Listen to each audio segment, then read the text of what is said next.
Big pass நேர்களுக்கு வணக்கம். So இன்னைக்கு வீடியோவில் நம்ம என்ன பார்க்க போகிறோம் அப்படின்னா திவ்யாவோட ஃபேன்ஸ் மீட் தான். ஸோ அதில் வந்து திவ்யாவுக்கு சப்போர்ட் பண்ணி ரிவ்யூவர் அபிராமி அண்ட் அவங்க கூட ஒர்க் பண்ண நேஹா, பாகியலட்சுமி சீரியலில் ஒர்க் பண்ண நேஹா, இவங்க ரெண்டு பேரும் திவ்யாவை பற்றி என்ன பேசியிருக்காங்க. நிறைய இன்ட்ரெஸ்டிங்கான மூமெண்ட்ஸ் நடந்தது, ரொம்ப டச்சிங்கான மூமெண்ட்ஸ் கூட நிறைய நடந்தது. அது என்ன அப்படின்றத பார்ப்போம். ஸோ ஃபர்ஸ்ட் நம்ம ரிவ்யூவர் அபிராமி அவங்க என்ன சொல்கிறாங்க அப்படின்னு பார்த்தோம்னா, இந்த டைட்டில் வின்னர் நம்ம திவ்யாவை பற்றி நீங்கள் என்ன நினைக்கிறீங்க அப்படின்னு ஷோபனா கேட்டதுக்கு அபிராமி என்ன சொல்கிறாங்கன்னா, is the most deserving person.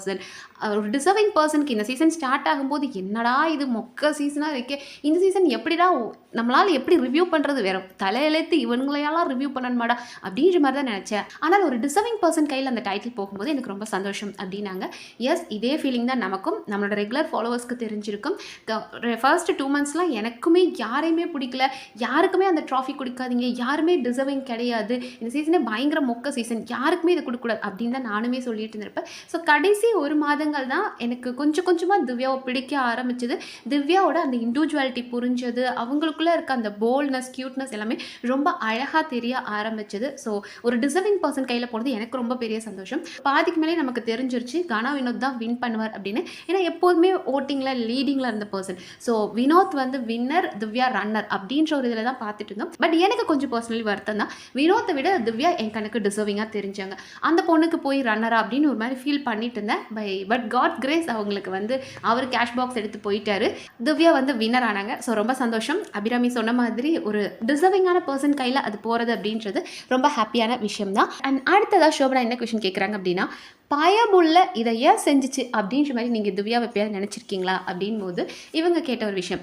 நம்ம அபிராமி என்ன கேட்டாங்கன்னா, நீங்கள் அன்றைக்கி ஒர்க்லாம் பண்ணிவிட்டு ஏன் ஜெயிலுக்கு போகாமல் இருந்தீங்க, பிக் பாஸ் சொன்னால் கேட்கணும் தானே, ஜெயிலுக்கு போயிருக்கணும் தானே அப்படின் போது, ஏங்க இதை யாராவது கேட்க மாட்டாங்களா அப்படின்னு தான் நினச்சிட்டு இருந்தேன்.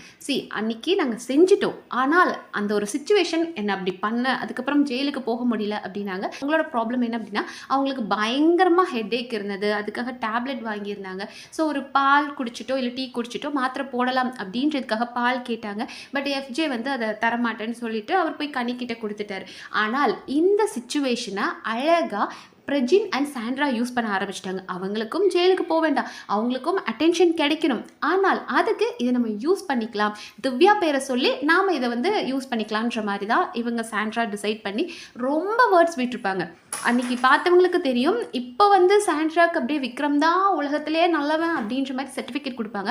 ஆனால் அன்னைக்கு அவ்வளோ பண்ணாங்க விக்ரமை, இந்த வார்த்தைன்னு இல்லை. இப்போ இவங்க திவ்யா போய் அன்றைக்கி பாத்ரூமில் உட்காந்து அழுதுட்ருப்பாங்க, தலை வலிக்குது எனக்கு காஃபி கூட இல்லையா அப்படின்னு சொல்லி பாத்ரூமில் உட்காந்து அழுகும்போது, இவர் வந்து நம்ம விக்ரம் வந்து அவர் தான் ஜெயிலில் வச்சு லாக் பண்ணணும் அப்படின்னு பிக் பாஸ் சொன்னதுனால விக்ரம் பின்னாடியே சுற்றிட்டு இருப்பார் எப்போ இவங்க ஜெயிலுக்கு போவாங்கன்னு. உடனே சாண்ட்ரா வந்து, போ பாத்ரூமில் தான் இருக்கா, அழுதுட்ருக்கா, போறியா உள்ள பாத்ரூம்குள்ளே போறியா அப்படின்னு கேட்டாங்க. அவர் ஒன்றுமே சொல்ல. அதுக்கப்புறமா இவங்க ட்ரெஸ் சேஞ்ச் பண்ணுறதுக்காக, சாண்ட்ரா வந்து ட்ரெஸ் சேஞ்ச் பண்ணுறதுக்காக நிற்பாங்க. அப்போ இவரும் சரி சீக்கிரம் வாங்க அப்படின் போது, நான் ட்ரெஸ் சேஞ்ச் பண்ண போகிறேன் நீயும் வரியா அப்படின்லாம் கூப்பிட்டாங்க. ஸோ இது எப்படி இருக்குது, இதுவே ஒரு பையன் சொல்லட்டும், நான் ட்ரெஸ் சேஞ்ச் பண்ண போகிறேன் நீ கூட வரியா அப்படின்னு ஒரு பொண்ணை பார்த்து கேட்கட்டும், எவ்வளோ பெரிய தப்பான விஷயமா இருக்கும், அவங்கள நம்ம எவ்வளோ பேசியிருப்போம். ஆனால் ஒரு பொண்ணுன்னு போது அவங்க என்ன வேர்ட்ஸ் வேணாலும் யூஸ் பண்ணலான்னு இருக்கா. ஸோ விக்ரம் அவங்க அந்தளவுக்கு ட்ரிகர் பண்ணாங்க, அவரை ட்ரிகர் பண்ணி அவரை வேர்ட்ஸ் விட வச்சு இவங்க அதுக்கு கெயின் பண்ணலாம் அப்படின்ற மாதிரி யோசிச்சாங்க. ஆனால் திவ்யா அப்பவும் ரொம்ப ஸ்வீட்டாக தான் இருந்தாங்க. எனக்கு தலைவலிக்குது, நீங்கள் பாடாதீங்க. ஏன்னா விக்ரம் வந்து அவங்க பக்கத்துலேயே லிட்டரலி உட்காந்துக்கிட்டாரு. பிரஜின், சாண்ட்ரா, திவ்யா இவங்க 3 பேரும் உட்காந்து பேசியிருப்பாங்க. பக்கத்துலேயே விக்ரம் வந்து உட்காந்துக்கிட்டு, நீங்கள் ஜெயிலுக்கு போகிற வரைக்கும் நானும் உங்க கூட தான் இருப்பேன் அப்படின்னு உட்காந்து அவரும் உட்காந்து பாடிட்டு இருந்தார். அப்போ சாண்ட்ரா இருந்துட்டு அவரை கலாய்க்கிறது, நாங்கள் எங்கே கூப்பிட்டாலும் வருவீங்களா, நாங்கள் என்ன சொன்னாலும் செய்வீங்களா அப்படின்ற மாதிரிலாம் பேசிகிட்டு இருந்தாங்க. அண்ட் அதுக்கப்புறம் இவங்க திவ்யா இருந்துட்டு, அக்கா விடுங்கக்கா அவர் பாட்டுக்கு இருக்கட்டும், பாட மட்டும் செய்யாதீங்க விக்ரம், எனக்கு ஆல்ரெடி தலைவலிக்கு இருக்குது அப்படின்ற மாதிரி சொன்னாங்க. ஆனால் சாண்ட்ரா தான் இதை எலிவேட் பண்ணி அவங்க வந்து ஒரு வேறு ஏதோ ஒரு கேம் ஆட ட்ரை பண்ணிட்டு இருந்தாங்க. ஸோ இந்த இடத்துல பாதிக்கப்பட்டது திவ்யாவாக இருந்தாலும் அந்த இடத்த சிச்சுவேஷனை யூஸ் பண்ணிக்கிட்டு சாண்ட்ரான்றது நமக்கு தெரியும். அதனால தான் வந்து நம்ம திவ்யா சொல்கிறாங்க, ஓகே எனக்கு சிச்சுவேஷன் சரியில்லை அப்படின்னு. பட் அபி என்ன சொல்லிட்டாங்க அப்படின்னா, சேர்க்க சரியில்லை, அவ்வளோதான், வேற ஒன்றும் சொல்கிறது இல்லை, சேர்க்க சரியில்லை அப்படின்னாங்க. அண்ட் அது அந்த கார் டாஸ்க் நடந்தது இல்லையா, அந்த கார் டாஸ்க்கை பற்றி நீங்கள் என்ன நினைக்கிறீங்க அப்படின்னு கேட்டதில், அந்த காரில் நீங்கள் ஃபுல்லாக உட்காந்துருமே உங்களுக்கு பாயிண்ட்ஸ் கிடைக்காதுன்னு தெரியும். அண்ட் நீங்கள் யாருக்காக உட்காந்துருந்தீங்க, அரோரா அண்ட் சுபிக்ஷாக்காக தான் உட்காந்துருந்தீங்கன்னு எங்களுக்கு தெரியும். நீங்கள் ஒரு மதர்லி ஃபிகரில் அந்த வீட்டில் இருந்திருக்கீங்க, மற்றவங்களுக்காக நிற்கிறது. எஸ், அந்த கார் டாஸ்க்லாம் நமக்கு வேற லெவலில் இருந்தது, ஏன்னா அவங்களுக்கு தெரியும் அவங்க வின் பண்ண மாட்டாங்கன்னு. ஆனால் இங்கே அரோரா அண்ட் சுபிக்ஷாக்கு ஒரு பாயிண்டில் பயமாயிடுச்சு. இவங்கள தள்ளி விட்ட மாரியே, சாண்ட்ராவ தள்ளி விட்ட மாரியே எங்கள அவங்க வெளிய தள்ள மாட்டாங்கன்னு என்ன நிச்சயம்? எங்களுக்கு பயமா இருக்கு அப்படின்னு ஓப்பனா அவங்க கன்ஃபெஸ் பண்ண ஆரம்பிச்சுட்டாங்க. எங்களுக்கு ரொம்ப பயமா இருக்கு அப்படின்னு. அப்பதான் திவ்யா சொல்லியிருப்பாங்க, "ஏய் உட்காருங்கடி, என்ன மீறி அவனுங்க என்ன பண்றாங்கன்னு பார்ப்போம்." அப்படின்ற ஒரு மென்டல் சப்போர்ட் குடுத்தாங்க. அண்ட் கமருதனையும் பார்வதியும் வச்சு கிளின்னு கிழிச்செடுத்தாங்க. பட் ஒரு சிலர் கேட்கலாம், அவ்ளோ நல்லவங்களா இருந்தாங்க அப்படின்னா வெளிய இறங்கி சாண்ட்ராக்காக ஹெல்ப் பண்ணியிருக்கலாமே. இன்னைக்கு பேசுற அரோராவாகட்டும், திவ்யாவாகட்டும் அவங்க உடனே இறங்கி ஹெல்ப் பண்ணியிருக்கலாம் தானே அப்படின்னு. ஏங்க பண்ணணும்?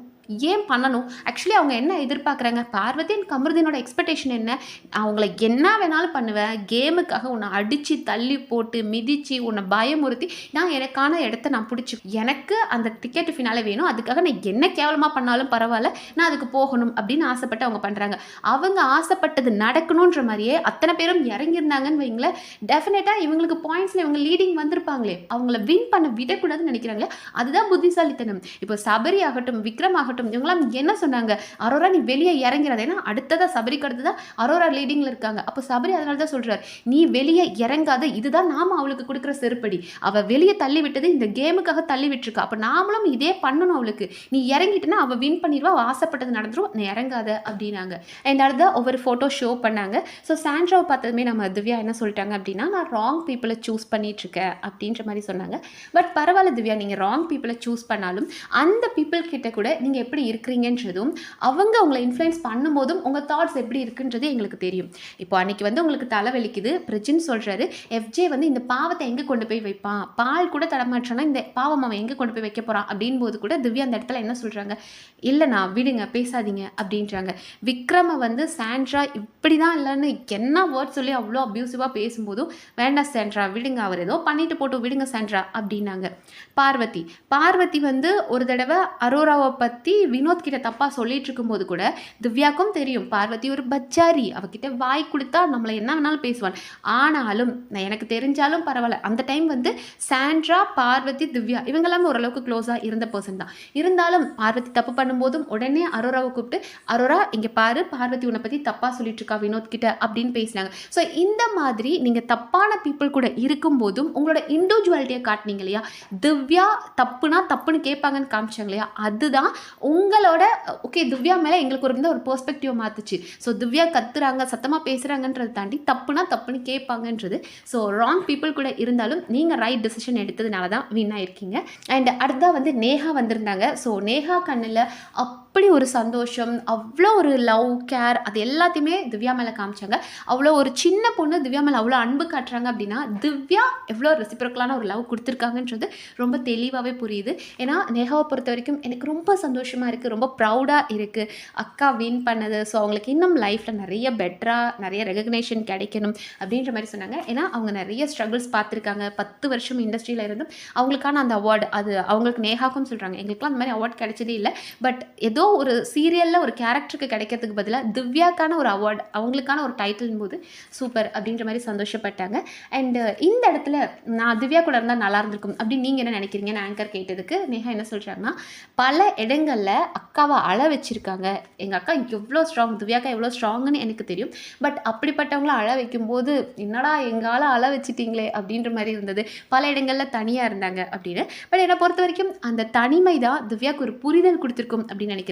மேபி திவ்யா சாண்ட்ரா கூட இருந்தாங்க அப்படின்னா சாண்ட்ரா தேவையில்லாத இன்ஃப்ளூயன்ஸ் பண்ணிக்கிட்டே இருந்திருப்பாங்க. பட் திவ்யா அதுக்கு தகுந்த மாதிரி ஆடலைனாலும் நமக்கு பார்க்குறவங்களுக்கு இவங்க எல்லாம் ஒரே கேங் அப்படின்ற மாதிரி போயிருந்திருக்கும். ஆனால் திவ்யா தனியாக இருக்கும்போது தான் அரோரா எப்படிப்பட்ட ஒரு பர்சன், சபரி எப்படிப்பட்ட ஒரு பர்சன், கனி எப்படிப்பட்ட பர்சன், சாண்ட்ரா எப்படி அப்படின்ற எல்லாத்தையுமே அவங்களால அந்த நாலேஜ் அவங்களுக்கு கிடைச்சிது. ஸோ தனிமை அவங்களை இன்னும் நல்ல இடத்துக்கு தான் கூட்டிகிட்டு போயிருக்கு. அண்டு லாஸ்ட் இயர் வந்து நீங்கள் விஷாலுக்கு அட்வைஸ் பண்ணீங்க இல்லையா, நேஹா வந்து விஷாலுக்கு அட்வைஸ் பண்ணாங்க. அந்த மாதிரி இந்த இயர் நீங்கள் போயிருந்தீங்கன்னா என்ன சொல்வீங்க அப்படின்போது, ஏன் திவ்யாக்கா இவங்களெல்லாம் நம்புறீங்க அப்படின்னாங்க. ஸோ டெஃபினட்டாக அது சாண்ட்ரா பிரஜினை தான் வந்து நேஹா சொல்கிறாங்க, இவெல்லாம் ஒரு ஆளுன்னு இவளை நம்பி நீங்கள் போய் உள்ளே ஹர்ட் ஆனீங்களேக்கா அப்படின்னு. பட் ஃபைன், அவங்க வந்து நமக்கும் தெரியுது இல்லையா எப்படிப்பட்ட பக்கா fraud. Prajin and Sandra made for each other. ஏன்னா அவங்க ரெண்டுமே ஃப்ராட் கப்பிள். ஸோ அவங்கள வந்துட்டு நமக்கும் தெரியுது, அதை தான் நேஹாவும் சொல்லியிருக்காங்க. அண்ட் திவ்யாவோட வெற்றியை பற்றி நேஹா சொல்லும்போது ரொம்ப போல்ட்னஸ், கேர்னஸ் எல்லாம் இருக்கிற திவ்யாக்கா வின் பண்ணது ரொம்ப சந்தோஷம். ஏன்னா அவங்க தன் கூட இருக்க யாரையுமே வந்து விட மாட்டாங்க. அவங்களுக்கு ஒரு பிரச்சனைனா கூட நிற்பாங்க, அம்மா மாதிரி பார்த்துப்பாங்க அப்படின்றது. இந்த அம்மா மாதிரி பார்த்துப்பாங்கன்றதெல்லாம் சாதாரண வேர்டே கிடையாது. இப்போது அம்மான்றவங்க நமக்குலாம் எவ்வளோ ஸ்பெஷல். இந்த உலகத்தில் எத்தனை ரிலேஷன்ஷிப் வேணாலும் இருக்கட்டும், அம்மான்றது அம்மா தான். அந்த ஒரு பாசத்தை பீட் பண்ணிக்க முடியவே முடியாது. ஆனால் இந்த அம்மான்ற வார்த்தையை நேகாவும் சொல்லியிருக்காங்க, அரோராவும் சொல்லியிருக்காங்க. ஏன்னா நேஹா என்ன சொல்கிறாங்கன்னா, இவங்க 2 பேரும் 6 வருஷம் ஒரு ப்ராஜெக்ட் ஒன்றா பண்ணியிருக்காங்க பாக்யலட்சுமி. ஸோ அந்த டைமில் நிறைய இடங்களில் நேஹாவுக்கு வந்து அவங்க ஃபேமிலி ப்ராப்ளம் ஆகட்டும், இல்லைனா ஒர்க் பண்ணுற இடத்துல என்ன பிரச்சனை வந்தாலும் திவ்யா சப்போர்ட் பண்ணுவாங்களாம். பயங்கர போல்டாக நின்று விட்ரா மச்சான் பார்த்துக்கலாம் அப்படின்னு எல்லாத்துலேயும் கூட நிற்பாங்க. அப்படி எல்லா இடத்துலையும் ஒரு அம்மா நம்மளை இருந்து எப்படி பார்த்துக்குவாங்களோ அந்த மாதிரி பார்த்துக்குவாங்க அப்படின்னாங்க. அண்ட் இதே விஷயத்த அரோராவும் சொல்லியிருந்தாங்க. ஏன்னா அரோரா அந்த வீட்டுக்குள்ளே வந்து காம்படிட்டர் தான். பட் ஒரு பாயிண்டில் திவ்யா ரொம்ப அன்பு காமிச்சாங்க. தன்னோட ஒரு குட்டி தங்கச்சி மாதிரியே பார்த்துக்கிட்டாங்க. அதெல்லாம் பயங்கரமாக இருந்தது. லைக் அவங்களுக்கு தலை பின்னி விடுறதாகட்டும், அவங்கள போய் கொஞ்சிட்டு இருக்கிறது, ஃப்ரீ டாஸ்க்குன்னு போது எல்லாரும் அரோராவை என்னென்னமோ பண்ணும்போது இவங்க மட்டும் லிப்ஸ்டிக் போட்டு அந்த பொண்ணை அழகாக கிஸ் பண்ணி ரொம்ப லவ் கொடுத்துட்டு இருந்தாங்க. அண்ட் இப்போவும் உள்ளே இருக்கும்போதும் சொன்னாங்க, வெளியே வந்ததுக்கப்புறம் சொன்னாங்களாம், பணம் கிடச்ச உடனே போய் படிக்க போயிரு, வேறு எதுவும் பண்ணாது அப்படின்னு.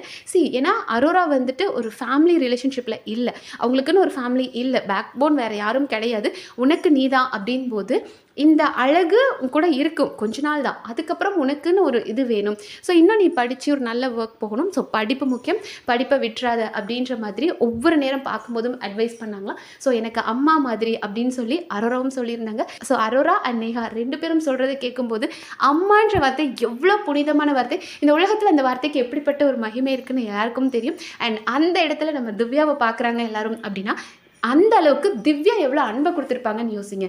இப்போது திவ்யா அண்ட் அரோரா 2 பேருமே ஈக்குவல் காம்படிட்டர்ஸ். அந்த டாஸ்க்குன்னு வரும்போது அடிச்சுக்குவாங்க, அடுத்த செகண்ட் திவ்யா வந்து தன் கூட இருக்கிறவங்களுக்காக நிற்பாங்க. அதே மாதிரி தான் நேஹாக்கும் ஒரே ப்ராஜெக்டில் ஒன்றா பண்ணும்போது நிறைய பேருக்கு நிறைய ப்ராப்ளம்ஸ் வரும். பட் நேஹாக்காகவும் பல இடங்களில் நின்னதுனால அம்மா மாதிரி அப்படின்னு நேஹா சொன்னாங்க. ஸோ இதை விட ஒரு பெரிய அங்கீகாரம் திவ்யாவுக்கு எங்கே கிடைக்கும்? ஏன்னா திவ்யா நிறைய இடங்களில் சொல்லியிருக்காங்க, நான் நிறைய அடிபட்டுட்டேன், நான் தப்பான பீப்புளை சூஸ் பண்ணிட்டேன், அதெல்லாம் சொன்னாங்க இல்லையா. அப்படியெல்லாம் நான் ராங் பீப்புளை சூஸ் பண்ணியிருக்கேன்னு நினச்சிருக்கேன், ஆனால் இவ்வளோ லவ்வும் எனக்கு கிடைச்சது ரொம்ப ஹாப்பியாக இருக்குது அப்படின் போது தான் சோபனா கேட்குறாங்க. நிறைய இடங்களில் வந்து இப்படி நான் ராங் பீப்புளை சூஸ் பண்ணிட்டேன்னு சொல்கிறீங்களே, அந்த மாதிரி லைஃப்பில் நிறைய விஷயங்கள் பார்த்துருக்கீங்களா அப்படின் போது திவ்யா சொன்ன ஒரு அழகான வார்த்தை, என் ஃப்ரெண்டாக இருந்தாலுமே அவங்க தப்பு பண்ணாங்கன்னா தப்பு தான் அப்படின்னு நான் சொல்லுவேன்.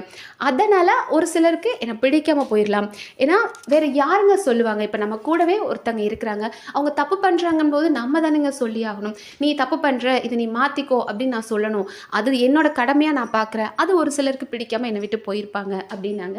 ஸோ திவ்யாவோட இந்த குவாலிட்டி இருக்கு இல்லையா, தப்புனா தப்பு தான், அது யாராக இருந்தாலும் நான் கேட்பேன் அப்படின்ற அந்த குவாலிட்டி இருக்கு இல்லையா. ஸோ இதை பார்த்து ஒரு சிலர் அவங்கள அம்மா ரேஞ்சுக்கு பார்க்குறாங்க, ஒரு சிலர் ஐயோ இப்போ நம்ம பார்வதி மாதிரி ஆளுக்கெல்லாம் பயம், ஐயோ திவ்யா முன்னாடி வச்சு நான் அன்றைக்கி பேசிட்டேன், உடனே திவ்யா அரோரா கிட்ட போட்டு கொடுத்துட்டாலே அப்படின்னு பயந்து ஓடுறவங்களும் ஓடிட்டு தான் இருப்பாங்க. அண்ட் திவ்யா நீங்கள் ரொம்ப லவபிளான பர்சன். அண்ட் நீங்கள் நினைக்கிறீங்க நான் ராங் பீப்புளை சூஸ் பண்ணுறேன், எனக்கு ஒரு நல்ல லவ் இல்லை அப்படின்னு. பட் எல்லாருமே உங்கள் மேலே லவ் மட்டும் இல்லை, அவ்வளோ ரெஸ்பெக்ட் வச்சுருக்காங்க, அம்மா மாதிரி உங்களை பார்க்குறாங்கன்றது ரொம்ப பெரிய அங்கீகாரம். ஒரு டைட்டில் வின்னர் அப்படின்றத தாண்டி உங்களுக்கு கிடைச்சிருக்க இந்த அங்கீகாரம், இது உங்களோட குவாலிட்டிக்காக கிடைச்சது, உங்களோட லவபிள் ஹார்ட்டுக்கு கிடைச்ச கிஃப்ட் இது அப்படின்னு நினைக்கிறேன். ஸோ நீங்கள் திவ்யாவை பற்றி என்ன நினைக்கிறீங்க, அந்த அம்மான்ற வேர்ட் பற்றி நீங்கள் என்ன நினைக்கிறீங்கன்றதை கமெண்ட் செக்ஷனில் சொல்லுங்கள். நன்றி.